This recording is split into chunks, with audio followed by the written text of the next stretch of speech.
Hello guys, this is Ankur Kaushik and you are welcome our channel UPSC accessible. आज हम बात करने वाले हैं रिवीजन स्ट्रेटेजी के बारे में। ठीक है, देखो रिवीजन जो है वो एक बहुत ही इंपॉर्टेंट पहलू है यूपीएससी एग्जाम के लिए। इनफैक्ट ये इतना ज़्यादा इंपॉर्टेंट है कि आपको सिलेबस कवर करने से ज़्यादा इंपॉर्टेंट रिवीजन करना है।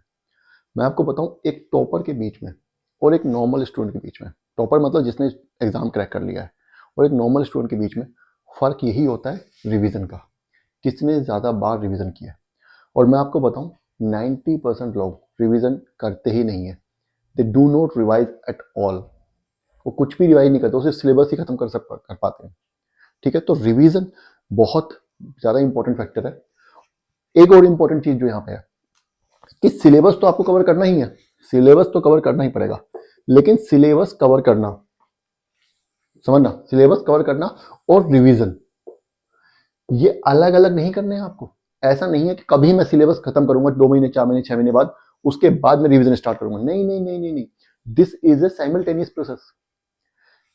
सिलेबस कवर करना और रिवीजन साथ साथ चलने चाहिए, वरना मान लीजिए जीएस में इंपॉर्टेंट जो सब्जेक्ट है, मान लीजिए 5 6 7 या 8 सब्जेक्ट इंपॉर्टेंट है, जब आपने पहला स्टार्ट किया, जब आप आधा खत्म करेंगे तब तक आप पहला भूल चुके होंगे। It will be like reading it all over again. फिर से शुरू से स्टार्ट करना पड़ेगा आपको, समझ ही नहीं आएगा। 4 महीने बाद 6 महीने बाद अगर आप कोई चीज पढ़ेंगे तो कहाँ याद रहेगा आपको, कुछ बिल्कुल भी याद नहीं रहेगा। तो रिवीजन और सिलेबस साथ साथ चलना चाहिए। ठीक है, तो मैं आपको कुछ 3 4 पॉइंट्स बताऊंगा, उन पॉइंट्स के ऊपर आपको ध्यान देना है कि ये आपको रिवीजन में हेल्प कैसे करने वाले हैं। ठीक है, ध्यान ये रखना है, क्या रखना है कि प्रेफरेंस जो है, सिलेबस तो कवर करना ही है, लेकिन रिवीजन पर भी फोकस करना है। और इसका सबसे अच्छा पहला नंबर जो मैं आपको बताता हूँ, सबसे पहले आपको क्या करना है, साइमल्टेनियस रिवीजन करनी है। कैसे? मान लीजिए आपने पॉलिटी उठाया, सबसे पहले खत्म हो गया आपका। ठीक है, कवर हो गया। आप दिन में 4 घंटे 5 घंटे 6 घंटे 8 घंटे जो भी पढ़ना है आपको पढ़ते हैं, समझ गए। उसके बाद शाम को 1 घंटा, 1 घंटा जो सब्जेक्ट का सिलेबस आपका खत्म हो चुका है, मान लीजिए पॉलिटी खत्म हो चुका है, तो जितना आपका टाइम टेबल है उसके बाद आधा घंटा 1 घंटा डेली वो फिर दोबारा रिवाइज करना स्टार्ट कर दीजिए। फिर से दोबारा रिवाइज करना स्टार्ट कर दीजिए। और इसको रिवाइज करने का तरीका 2 है। पहला तो ये है कि आप जब आपने पढ़ा होगा तो आपने कुछ इंपॉर्टेंट पॉइंट्स, हेडलाइन क्या बोलते हैं, कुछ हाईलाइट किया होगा या इंपॉर्टेंट पॉइंट्स देखे होंगे। ठीक है, या दोबारा आपको पढ़ना होगा, जैसे भी होगा। तो एक तो तरीका वो है। दूसरा तरीका ये है, वो उन पॉइंट्स को देख लीजिए। दूसरा तरीका ये है जो मैं जो सजेस्ट करता हूँ, वो ये है कि मान लीजिए आपने कोई भी टॉपिक या सब्जेक्ट खत्म कर लिया, अब उसके ऊपर आप क्वेश्चंस प्रैक्टिस कीजिए, उसके क्वेश्चंस प्रैक्टिस कीजिए आप।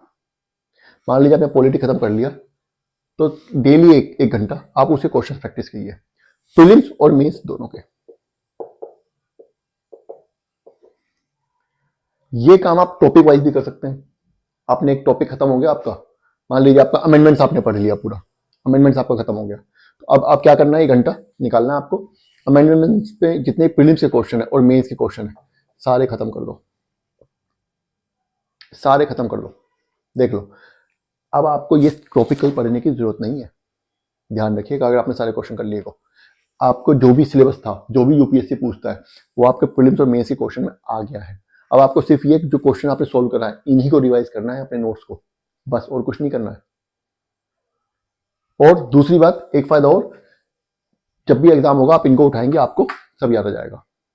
ठीक है, तो क्या है कि जो भी टॉपिक खत्म हो गया या जो भी सब्जेक्ट खत्म हो गया है, उसके क्वेश्चन और उसके क्वेश्चन लिखना स्टार्ट कर दीजिए, क्वेश्चन बनाना स्टार्ट कर दीजिए, प्रीलिम्स और मेंस के, उनके एक जगह नोट्स बनाते हुए चलिए। नोट्स छोटे छोटे होने चाहिए, ये बात आपको बताने की जरूरत नहीं है। जो क्वेश्चन हो रहा है उसको छोड़ दीजिए, जो क्वेश्चन नहीं आ रहा है उसमें जो इंपॉर्टेंट चीजें आपको लगती हैं वो लिख लीजिए। मेंस में तो आपको कोई भी पूरा टॉपिक आपको 200 वर्ड से के अंदर ही खत्म करना है। मान लीजिए आप अमेंडमेंट्स पे आप काम कर रहे हैं, तो 2 या 3 क्वेश्चन ही बनेंगे, ज्यादातर क्वेश्चन रिपीट होते रहते हैं। ठीक है, ज्यादातर क्वेश्चन का क्रक्स वही निकलता है, आंसर वही होता है, बस आपको थोड़ा फॉर्मेट चेंज करना होता है। तो अगर आपको लगता है एक क्वेश्चन आपने कर लिया, मान लीजिए अमेंडमेंट्स के ऊपर, फिर आपने दूसरा क्वेश्चन देखा मिलता जुलता है, उसको मत कीजिए। तीसरा देखा मिलता जुलता है, मत कीजिए। चौथा देखा उसमें लगा कि 1 पॉइंट और एक्स्ट्रा है इसमें, वो पॉइंट लिख लीजिए बस। आंसर पूरा लिख लेंगे तो बहुत अच्छी बात है, वो आपकी प्रैक्टिस हो जाएगी। लेकिन क्योंकि आगे टाइम में आपको रिवाइज करना है, तो वो आपको ध्यान रखना, या तो उसको अलग से उस पॉइंट को उसी पहले कहीं से लिख लीजिए या हाईलाइट कर लीजिए कि आपको भी इसको इस क्वेश्चन में बस ये हाईलाइट वाला पोर्शन ही पढ़ना है, बाकी सब मैं ऑलरेडी लिख चुका हूँ। तो ये चीजें छोटी छोटी चीजें जो आपको बहुत ज्यादा ध्यान रखनी पड़ेंगी, ठीक है। पहला तरीका तो ये हो गया। दूसरा तरीका क्या होता है? दूसरा तरीका ये होता है हमारा कि एक पर्टिकुलर टाइम इंटरवल के बाद आपको रिवीजन करनी है। पर्टिकुलर टाइम इंटरवल के बाद आपको रिवीजन करनी है। अब वो टाइम इंटरवल एक दिन भी हो सकता है, एक वीक भी हो सकता है और एक मंथ भी हो सकता है, और तीनों ही होना चाहिए। करना क्या है आपको? मान लीजिए आपने आज 8 घंटे पढ़ाई की, रात को सोने से पहले एक बार 15 मिनट में या 20 मिनट में या 30 मिनट में जो आज पढ़ा है वो सारा रिवाइज कर देख लीजिए। जो जो पढ़ा है उसमें जो जो आपने हाईलाइट किया उस सबको देख लीजिए। बाय डिफॉल्ट आपकी रिवीजन हो जाएगी, पता ही नहीं चलेगा आपकी कब रिवाइज हो गई है। इसी तरीके से क्या करना है, हफ्ते में 6 दिन, मंडे टू सैटरडे, मतलब मान के चलते हैं, सब संडे को ब्रेक लेते हैं, ये मान के चल रहा हूं मैं। मंडे टू सैटरडे आपने जो पढ़ा है, संडे को आज 4 से 5 घंटा या 3 से 4 घंटा वो सारा हाईलाइट्स देख लीजिए अपने, जो जो आपने पढ़ा है, एक बार हो गया काम। संडे को बस यही पढ़ी 3 4 5 घंटे, ठीक है। तीसरा क्या करना है, पूरे मंथ में आपने जो पढ़ा है, मान लीजिए 28 दिन में जो भी पढ़ा है, 28 दिन तक पढ़ाई कीजिए। लास्ट के 2 दिन में जो पढ़ा है उनको सबको एक बार रिवाइज कर लीजिए। ये होती है क्वालिटेटिव स्टडी। आप सिर्फ सिलेबस ही कवर करते रह जाएंगे, वो होगी क्वांटिटेटिव स्टडी। सिर्फ क्वांटिटी पे फोकस कर रहे हैं आप, ज्यादा से ज्यादा बुक्स पढ़ने पे। आपने जो ऑलरेडी पढ़ चुके हैं उसको नहीं पढ़, उस पर रिवाइज कर रहे हैं। मैं आपको बता रहा हूं, अगर आप ऐसे करेंगे 1 महीने के अंदर आपके क्वेश्चन, जो मान लीजिए अगर आपके अभी 40 क्वेश्चन सही होते हैं, 1 महीने बाद आपके 45 से 50 क्वेश्चन सही होने लगेंगे प्रीलिम्स के। ध्यान रखने वाली बात है, ठीक है। ये भी हो गया। तीसरा जो बहुत इंपॉर्टेंट चीज है, जो कि बहुत बच्चों का सवाल आता है, तीसरे में एक्चुअली 2 पार्ट्स है। तीसरा जो मेथड आपको बता रहा हूं, देखो 2 चीजें होती है। पहली, जो सब्जेक्ट वीक है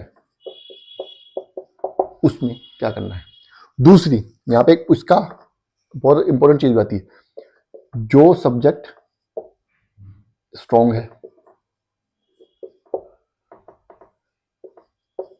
क्या दोनों को बराबर रिवाइज करना है? नहीं। आप जो मंथली रिवीजन तो कर ही रहे हैं, जो ये बताया मैंने कि डेली वीकली मंथली रिवाइज तो करना ही है।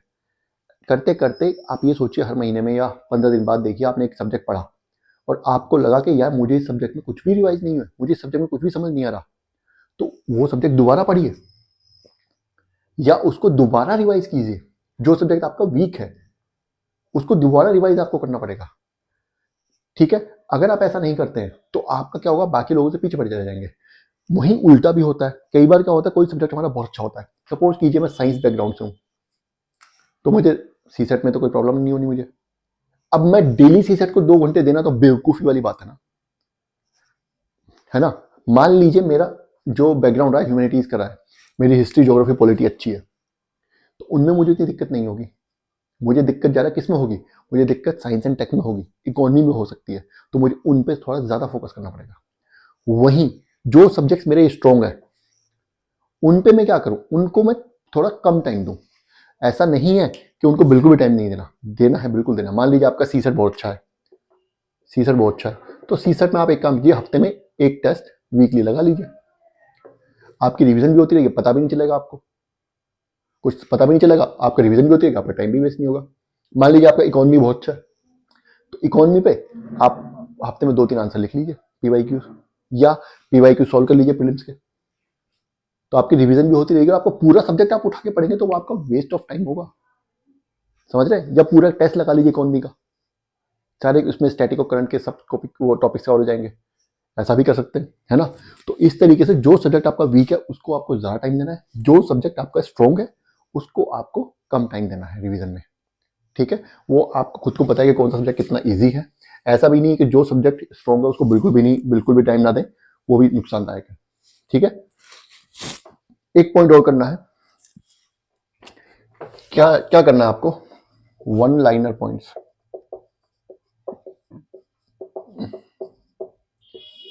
One liner points. करना क्या है आपको, आपको रोज रात को बैठना है, कोई भी टॉपिक करने के बाद 5 मिनट बैठिए। आप कोई टॉपिक आपने खत्म कर लिया, अब आप 5, 10, 15 मिनट बैठिए या जितना भी टाइम आपको लगे, और जो आपने पढ़ा, मान लीजिए प्रेसिडेंट पढ़ा आपने, या आपने नेशनल मूवमेंट पढ़ा, नेशनल मूवमेंट में भी गांधी के बारे में अगर आपने पढ़ा, तो गांधी के ऊपर, गांधी का क्या था, गांधी का पहला तो ये था कि जब वो इंडिया में आए थे उससे पहले का, मतलब जब वो अफ्रीका में थे,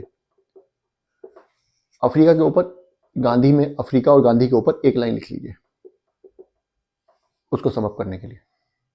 उसके बाद गांधी यहाँ आए, तो गांधी ऐसा तो नहीं था कि यहाँ आने के बाद तुरंत उन्होंने जाकर के अंग्रेजों को पकड़ लिया गिरवन, है ना, तो उन्होंने पहले चीज़ों को ऑब्जर्व करना स्टार्ट किया। स्टार्टिंग जो फेज था उनका 1930 तक का जो देख सकते हैं, ठीक है, उसको वो कर लेते हैं। उसके ऊपर आप नेशनल मूवमेंट 1930 तक, 1915 से 1930 तक, उसके ऊपर एक लाइन लिख लीजिए। 1930 से 47 तक एक लाइन लिख लीजिए गांधी वाले रोल में, गांधी वाले रोल में। बाकी सब और भी टॉपिक्स हैं, जैसे कि वुमेन का क्या रोल था, उसके ऊपर एक लाइन लिख लीजिए, women role, role of women, इसके ऊपर एक लाइन लिख लीजिए, है ना, हो सकता है ना। कम्युनलिज्म के ऊपर एक लाइन लिख लीजिए, खत्म, कुछ करने की जरूरत ही नहीं है, ठीक है। तो यहां तक हो जाएगा, इतना हो जाएगा, इतना आप कर लेंगे। इस तरीके से अगर आप रिवीजन करेंगे तो आपको बार बार पढ़ने की जरूरत नहीं पड़ेगी, और आपको बार बार रिवीजन एक आपके लिए टास्क नहीं हो जाएगा। रिवीजन एक जनरल रूटीन में चलता रहेगा, आपको पता नहीं चलेगा, आप रिवाइज करते जा रहे हैं। तो ठीक है, वीडियो यहीं खत्म करते हैं। अगर आपको ये पसंद आया है, वीडियो पसंद आई है तो लाइक कीजिएगा और चैनल को सब्सक्राइब कीजिएगा। Thank you.